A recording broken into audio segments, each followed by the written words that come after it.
Hello, everyone, and welcome to Positive Forward Motion. This is your host, Denise Scattergood. I am so excited that you're listening in today. I recently had the opportunity to speak with Jerry Yudelson. He's one of the country's leading experts on green buildings and climate change.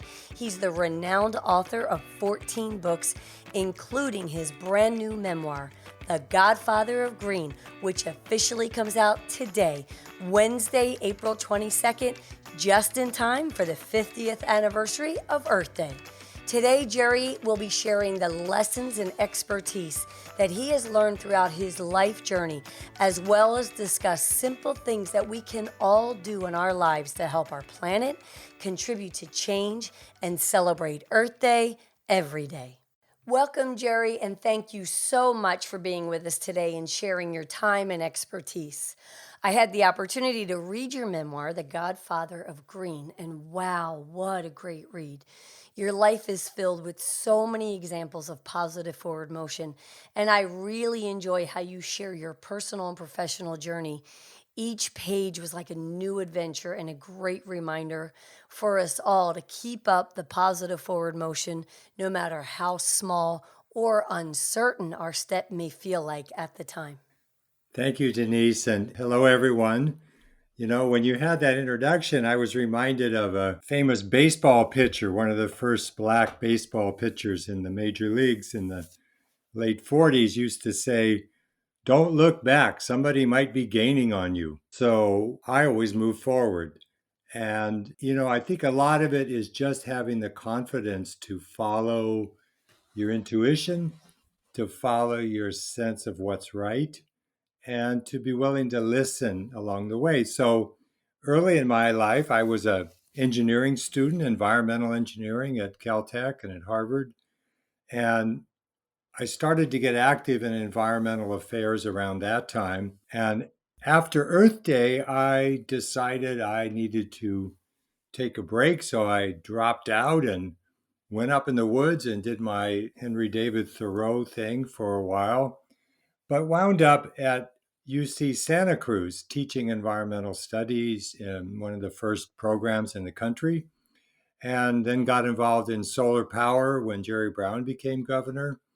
And in the last 20 years, have been heavily involved in the global green building movement. So each of these kind of activities builds on each other, but they're all about protecting the environment and trying to come up with alternatives that are useful and economically beneficial, but that also take us in a very positive direction. So in today's world of climate change and climate emergency, the direction's pretty clear. What seems to be lacking is the sense that we need to move rather quickly. And so in the last few years, the last 10 years really, I've been really focused on climate change issues and trying to do what I could to bring those to people's attention. So that's kind of a short resume. I've written lots of books, and the memoir, which is due out, as you said, for Earth Day, was an attempt to sort of put the spiritual side of my life cheek by jowl with the environmental activist side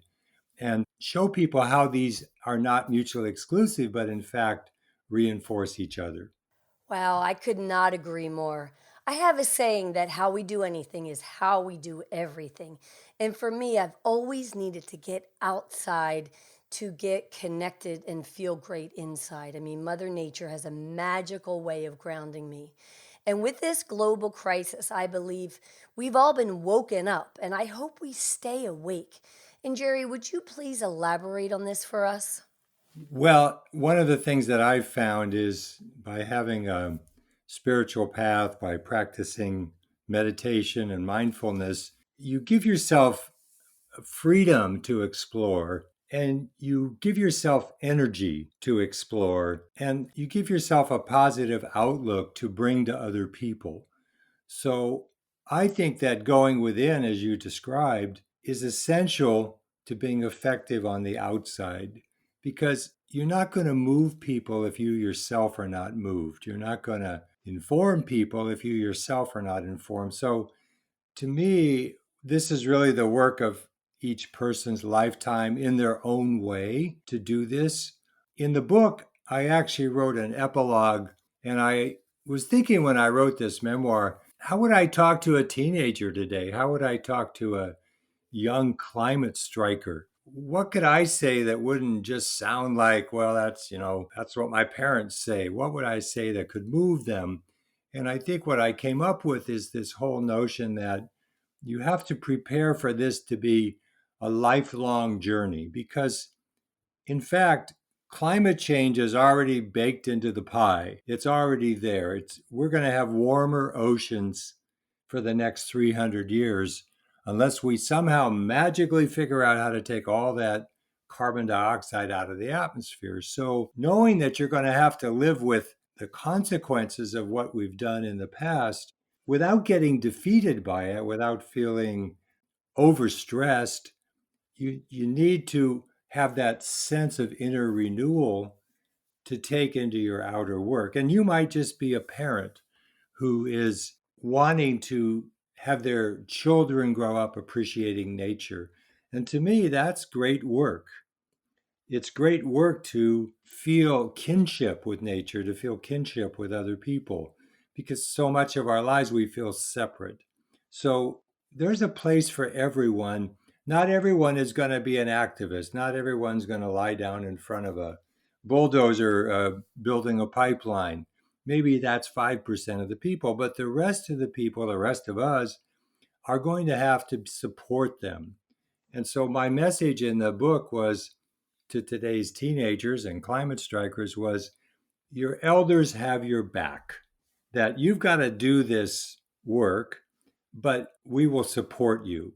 And I think that's the most important message that older people can give to younger people is, you know, hey, this is a big problem. Yes, we contributed to it, but you know what? You're going to have to fix it. That's just the way things are because for the most part, people didn't know. And that I think is, you can't excuse ignorance, but the fact of the matter is most people weren't listening. I mean, 30 years ago, the scientists began to tell us about climate change. We didn't want to listen. 20 years ago, Al Gore, after he lost the presidential race, came out with his book and his famous slideshow, An Inconvenient Truth. We didn't want to listen. Now we're listening. So, okay, maybe it takes 30 years. Maybe it takes a generation to get society to be willing to change ingrained habits. But here we are today, and it's important that everybody start listening and figuring out what they can do. Yes, and we can all do our part to be more aware and to also take the time to teach our children. I mean, for example, I have a garden and an orange tree, and I've been teaching my grandson to say thank you each time he picks from the garden. And he's now 3 years old, and just the other day when he picked an orange off of the tree, he stopped, turned around, and said thank you. I mean, it really filled my heart with joy to see him become more aware and to be thankful and show gratitude for the gift that the tree is giving us. And this is important to do every day, not just on Earth Day, but today is a very special day. Today is Earth Day, and the very first one was back in 1970. Is that correct? That's correct. And if I tell you I was a college organizer then, you can do the math. It's a long time ago. It was a seminal event in many ways. It was 20 million people by some estimates, which was 10% of the US population at the time, and 2,000 campuses and 7 or 8,000 elementary and secondary schools had events. And the real importance of Earth Day was twofold, really. One is it was a teach-in.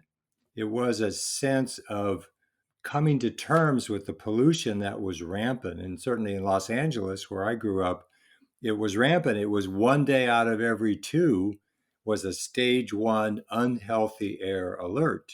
So it was a teaching, but it also was a political event.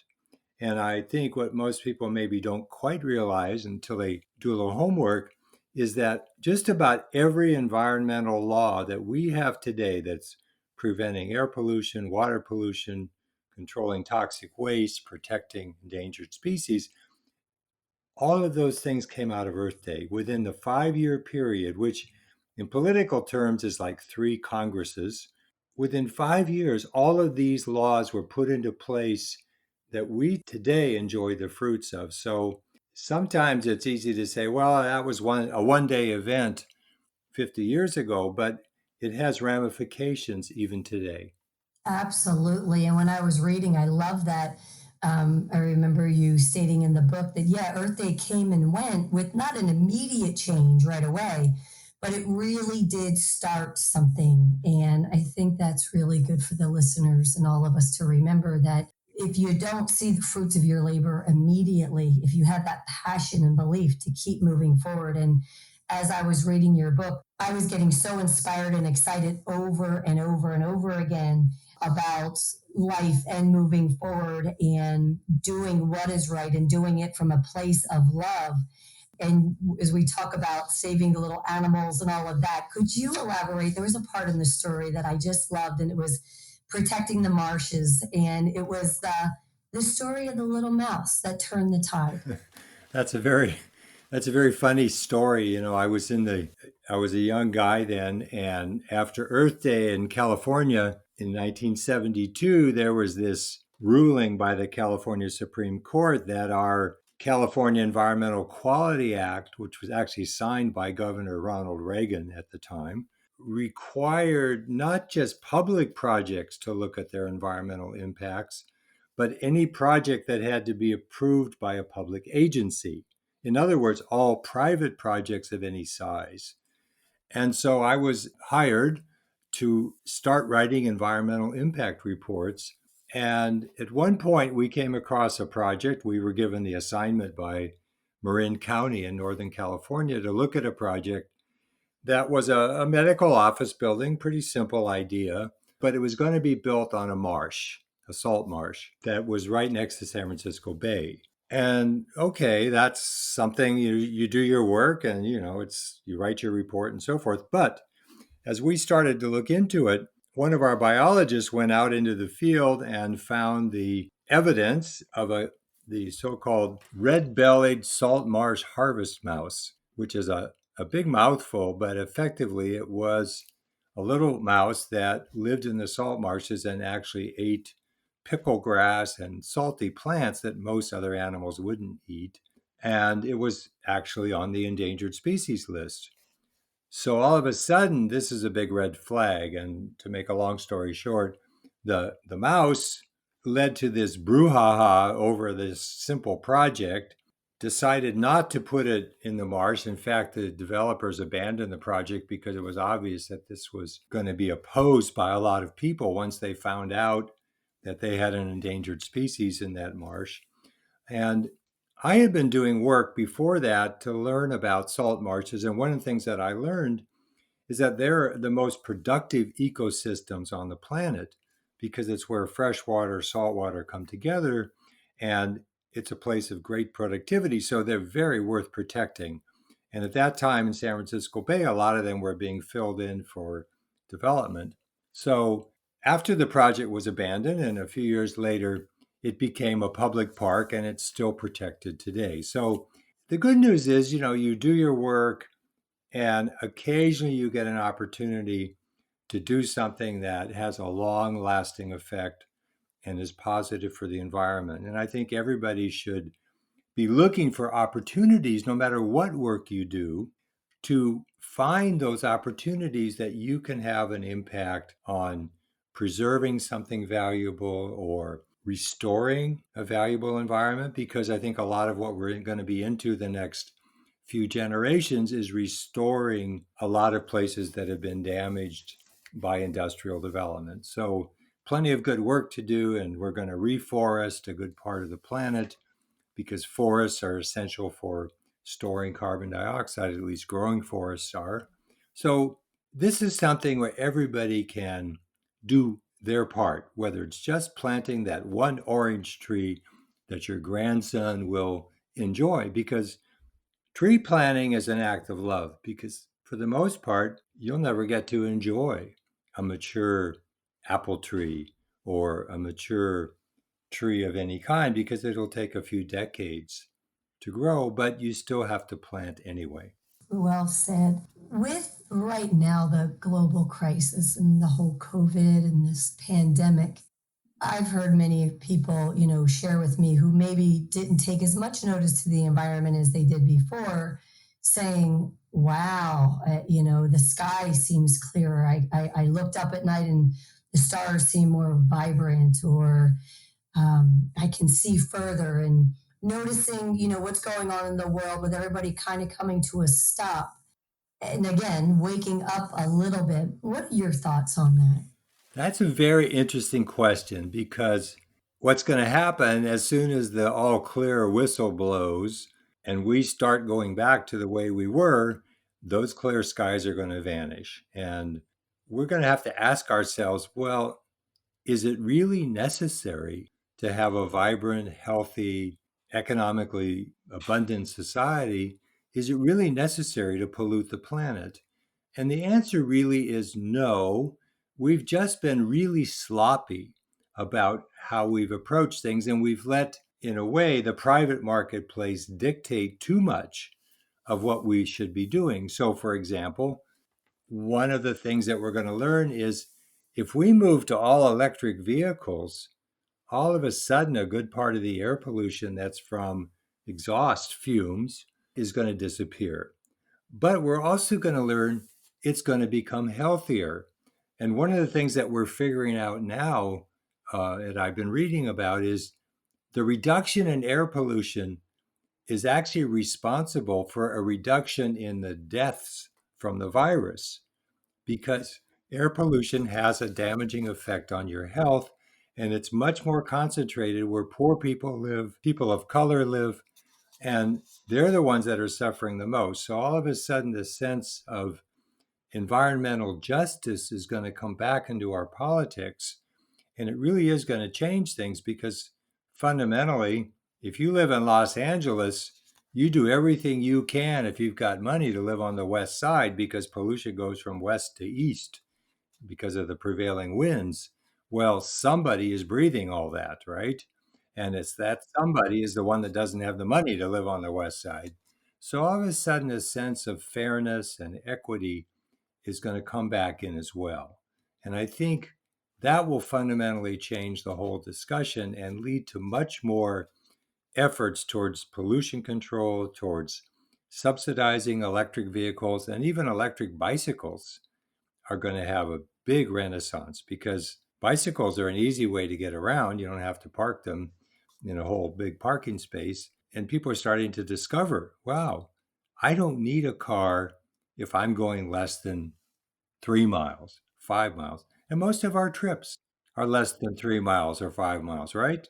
Go to the grocery store, whatever. So, what we have to guard against is that we're going to forget about the climate change issue because we're so economically strapped by the downturn from the virus. And I think that is something that I wrote about, in fact, just yesterday in an editorial in the San Diego Union Tribune, is we have to take lessons learned from this virus and our response to it and apply them to climate change, which in a way is a permanent pandemic. And that may be scary to think about, but the fact of the matter is it's a tidal wave that's coming in our direction, and we've got to move to higher ground. Yes, a tidal wave is headed straight for us. And you're right, Jerry. Now is the time for us to take action. And I know many of us are impatient and excited to start focusing on getting our economy back on track. And we also need to put that same passion, energy, and focus into caring for our planet because it really is all of our responsibility and it all matters. And a great way for us to get there is through love, which you mention more than once in your book. And I wrote down this quote from your book: love is the only story worth telling. Would you please elaborate on that for us? When I was writing the book, I was bringing my spiritual experiences together with my environmental work. Anytime you study any spiritual path, ultimately it's about love. It's about the feeling of oneness that we all experience with love, whether it's love for children, love for a spouse or significant other, love for the earth. It's that feeling that goes beyond our limited sense of self.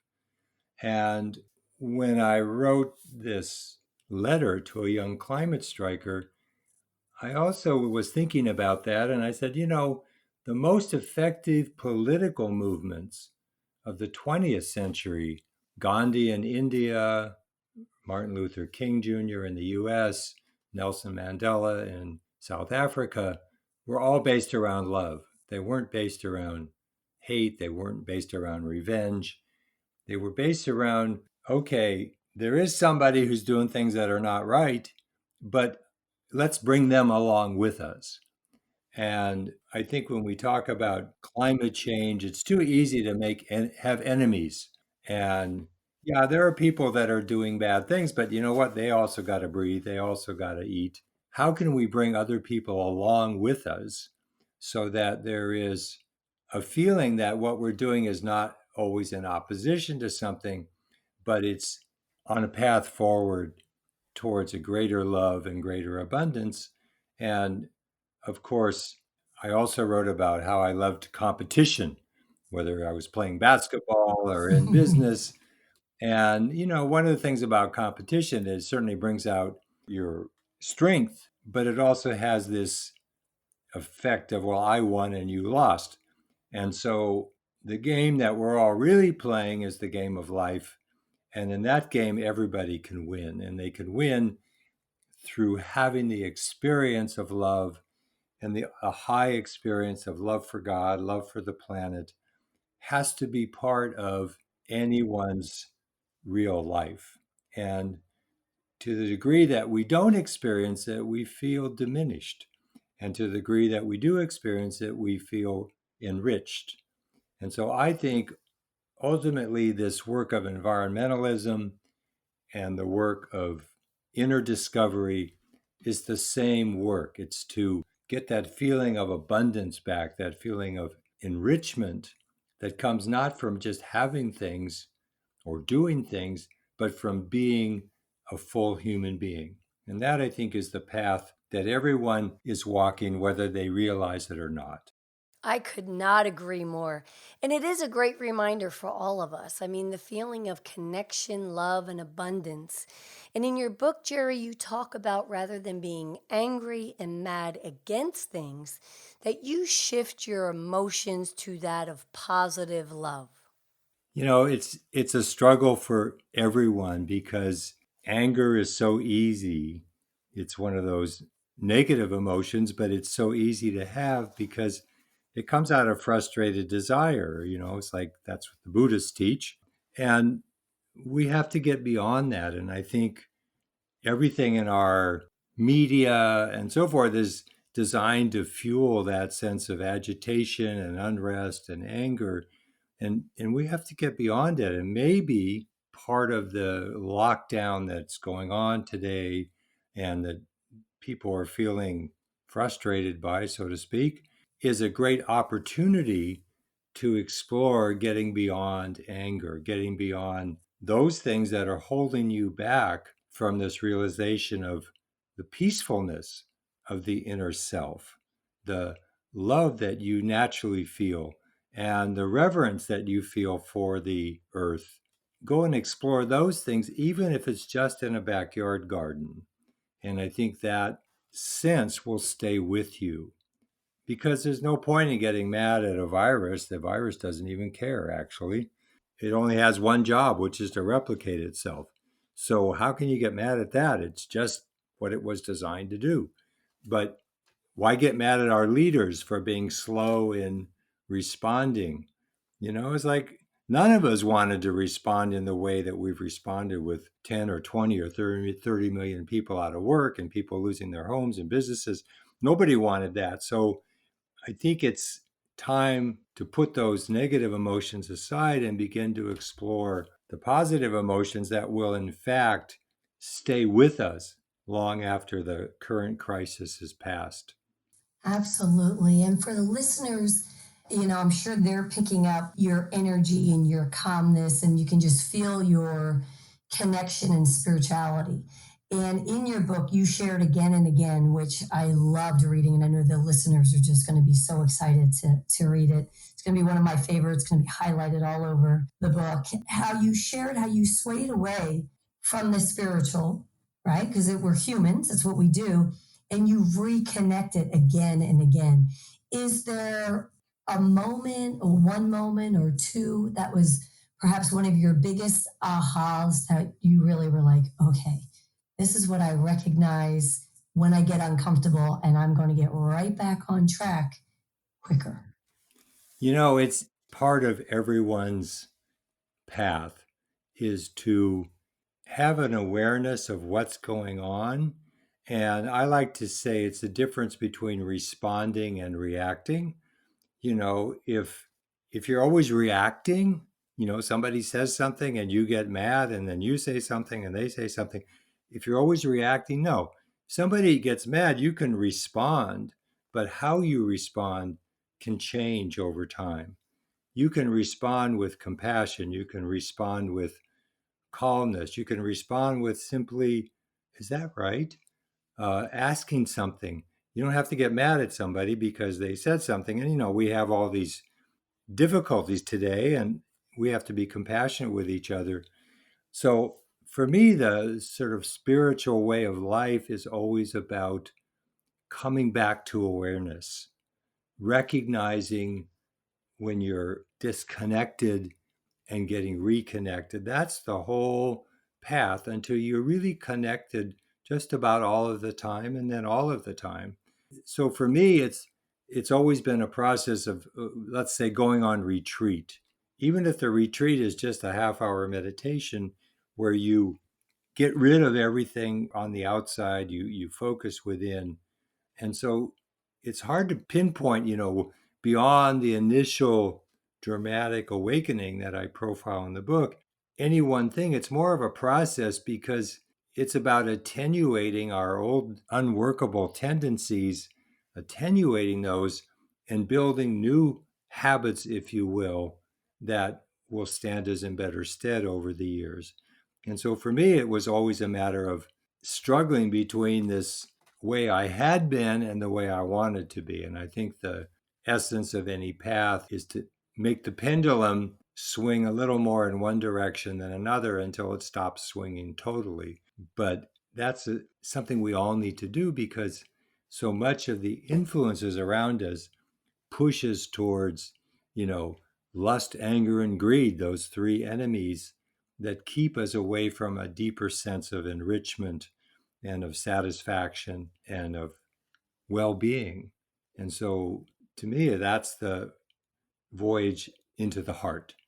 And so that's why I say love is the only practice worth having and the only journey worth taking, because once you go there, you start to open yourself up to more elevated inner experiences, and your life changes, and the life of everybody around you changes. Oh, it sure does. And it's also such a good reminder for us all to be patient and compassionate, not only with each other, but also with ourselves. Throughout your book, you share many times where you've made significant changes. You've overcome challenges in your life. And looking back now, it's easy to see how this all worked for the greater good and had a greater purpose, which is a really good reminder for us all. And I especially love the quote that you used by the Dalai Lama: when you lose, don't lose the lesson. That is a wonderful quote because life is full of lessons, and you're never going to get 100% of what you want. And so take those lemons and make lemonade, as they say. But more than that, make lemonade for other people too. And it's never just about you, it's always about the people around you. It's about teaching gratitude to your grandson, And a lot of people have gratitude journals as a practice, right? You write down everything you're thankful for, and it does change your mood. It does change your mindset. It starts to lessen the drama of those things that aren't going so well and starts to put you in a mood of thankfulness. And that thankfulness is a core thing that opens you up to compassion for others who may not yet have realized what you have. And then you can dance. And one of the things that I said about competition is you realize in the end, there's no other. There's just different versions of yourself. And the only thing left to do is to dance. And sometimes we lose track of that.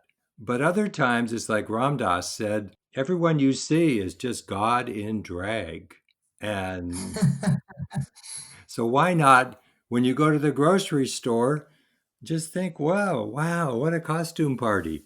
All of these people are here, and I'm here too. And we're just dancing this dance of shopping for groceries and checking out and having conversations.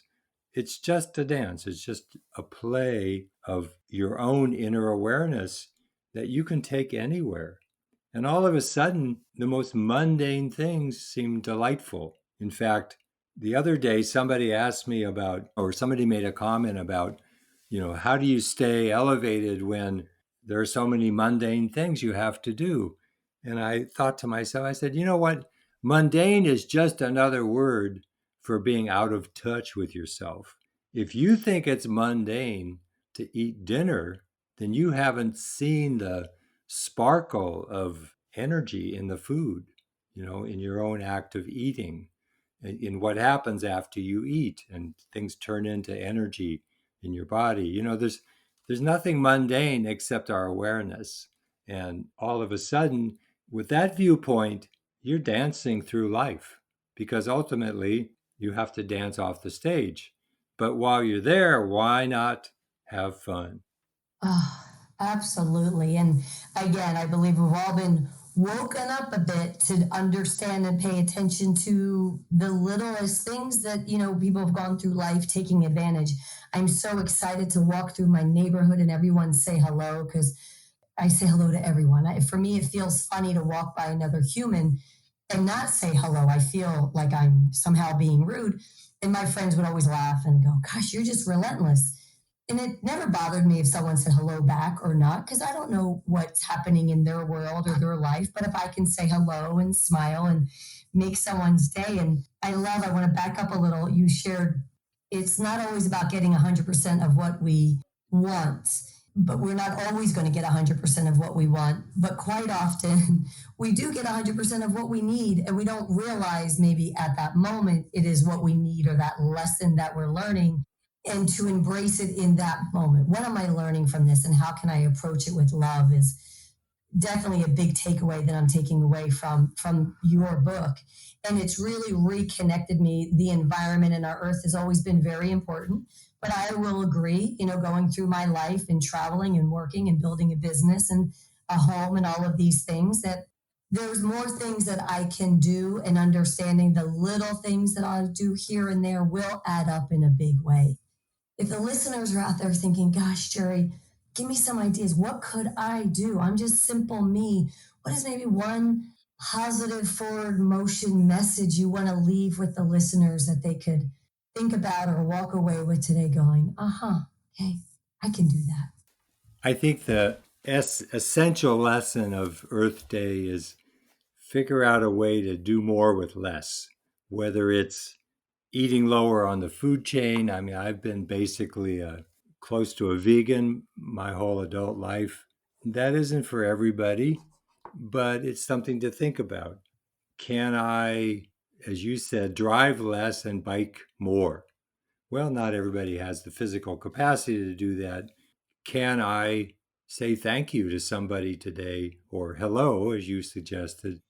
Each day, each moment is an opportunity to do something that gives back. Can I take this little bowl that I have and grow a few pieces of lettuce in it? I planted a bunch of lettuce the other day, and I'm amazed, because I usually buy lettuce starts. It's easier, and you see what you're getting. But I planted some lettuce seed, and I'm like, wow, these are really small seeds. And it was like kind of a revelation to just realize that that tiny seed can feed multitudes. And so we sometimes just need to take an action that connects us with the earth. I like to hand weed. I'm always walking through the neighborhood where I live, plucking weeds. And a weed is not harmful. It's just a plant growing where you don't want it to grow, right? But I pluck weeds. I've always hand weeded. I don't like to spray anything. So there's, I mean, this is kind of rambling and silly, but there's always something you can do to change how you see the world, how other people see the world. Recycle something that maybe you wouldn't have recycled before. I recycle, toilet paper rolls, not the toilet paper, but the cardboard that it comes in. Or no, with toilet paper, you have to use both sides, as they say. I'm sure we can all find creative ways to do more with less in all areas of our lives. I encourage the listeners, to submit their ideas.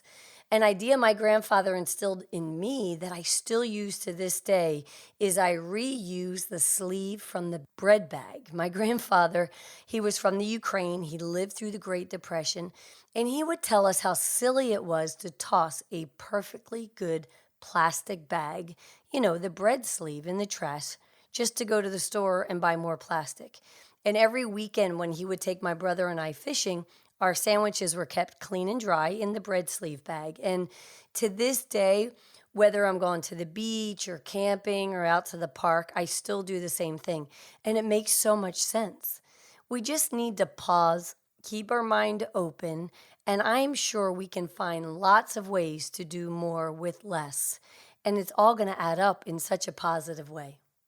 The generation of people that grew up during the Depression were very thrifty. And in fact, the first back to the land movement in the US in modern times came about during the Depression when people realized then with the World War II that they had victory gardens, that they had to take responsibility for their food supply at a very local level. And today we have farmers markets and other things that are like that. And where I live, there's farms that will deliver fresh vegetables to you once a week directly from the farm. And I think this crisis that we're going through now, even with 3 months or 6 months of unemployment and people falling behind on their mortgages and their rent payments, is going to change people's outlook about saving for the future, about saving things, as you said, as simple as bread bags, because why pay for something that you've already paid for once, right? It's not going to be everyone's cup of tea, but I do think there's a consciousness of I'd better be prepared myself for the future because the government's not going to be able to save every person's income and every person's savings. It is going to be like that again. That was 90 years ago, 80 years ago. These things recur in cycles. Even the Bible talks about 7 fat years and 7 lean years. And we've kind of been able to put that cycle off to the side, at least in our country and in most of the Western countries. But there is a cycle here that tells us we need to be prepared, we need to take personal responsibility. And I think this crisis is going to once again reinforce that because, hey, we've had this fantastic decade after the last crisis and unemployment at record lows and people's paper wealth at record highs. But all of a sudden, in just 3 months, that's now being called into question. So I do think there's going to be an Earth Day change of what they call the zeitgeist, the awareness of the time is going to come into play here as well. Mm-hmm. And a quote that I circled and wrote that I read in your book was, "A trick in life is not to get too high in praise and too upset with blame," which what you're sharing right now and for us all to remember is, yes, when things are going great and they're going good, to be thankful and have gratitude, appreciation, because when we do, and then things when they're not going as well as maybe they were and that cycle changes, we won't be dropped to our knees so quickly. And I think the word for that is resilience. And one of the things that we're going to discover when this crisis is over is how resilient we are as people, as communities, as a larger society, as an economy, because climate change is going to challenge our resilience more than anything as we start to have to deal, as Australia did quite recently, with mammoth fires. 30% of the cause is drought, which is climate change induced. So we're going to have to discover for ourselves, how resilient are we really? And the first resilience comes from inside, when you can respond to adverse events without losing your center. And I think that is the essence of what I'm trying to write about in the book, is you have to do some work, some inner work, to get to that place. You can't just wish it into existence. It takes a lot of work to change ingrained habits and patterns of thinking. And, thinking comes before doing. So if things are not doing the way you think they should be, then maybe the thinking is not right either. And maybe behind the thinking is your sense of connectedness with yourself and with life around you. So each of these crises gives us an opportunity for reflection and tests our resilience. And, we're resilient people. Human beings have always been resilient, but this is a big test. Yes, it is. And I'm so excited so your book, The Godfather of Green, which is super exciting. It's released actually today, April 22nd. I'm going to put you on the spot and ask you if you would, when the book does come out, for the listeners, I like to have sometimes a contest or something fun to be able to give away a couple signed copies. So would you be willing to do that for us? Absolutely. So I'll give you 2 signed copies. And I'll write a nice little message for whoever you decide is the appropriate recipient.